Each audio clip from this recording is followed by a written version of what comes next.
무대를 지켜보는 한 소년이 있다. 생전 처음 보는 판소리와 창극은 10살 어린 소년에겐 신세계였다. 무대의 소리에 이끌려 공부를 시작한 지 15년. 청년이 된 소년은 구름같이 몰려든 관객들 앞에 섰다. 혼신을 다해 쑥대머리를 부른 25의 청년. 그가 바로 국창 임방울이다.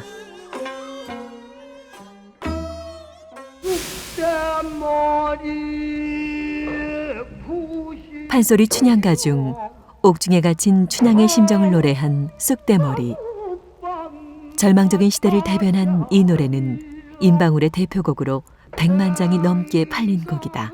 큰 별이에요. 그래서 우리 선생님을 국악이나 관중이나 사랑하지 않은 관중이 없습니다. 다 존경하고 그 소리를 들으려고 극장에 공연을 하게 되면 그냥 사람이 가득 차고.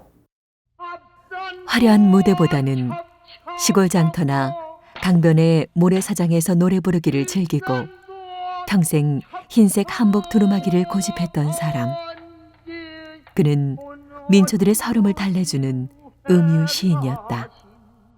절망에 빠져있는 조선 사람들에게 희망과 또 좋은 노래를 듣는 기쁨과 또 나라 잃은 백성의 슬픔 속에 아주 충분히 젖어들 수 있게 그렇게 그런 사람들하고 감정을 함께 나누고 애환을 함께한 정말 모든 국민들이 사랑하는 국민 가수, 국민 판소리 가수로서 자리를 차지하고 있었던 것이죠.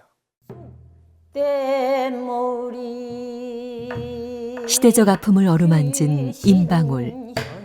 그가 국창이라는 칭호를 받을 수 있었던 건 무엇보다 전무후무한 그의 목소리 때문이었다.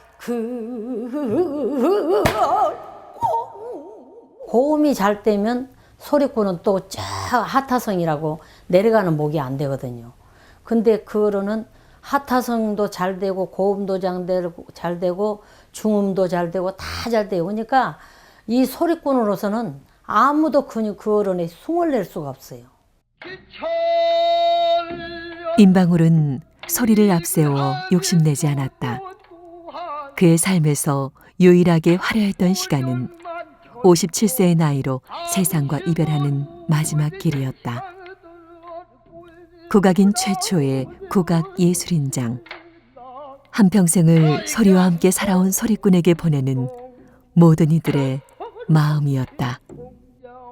우리 선생님이 하실 때 너무 화려하게 하셨어요. 공동묘지 갈 때까지 전차가 입장 뛰어버렸습니다. 전철을 안 다니게 하는 것은 그 소수들과에서 쑥대머리 구신해요 청마구방 찬야리요 생각을 한 것이 진뿐이라 무거지고 한양나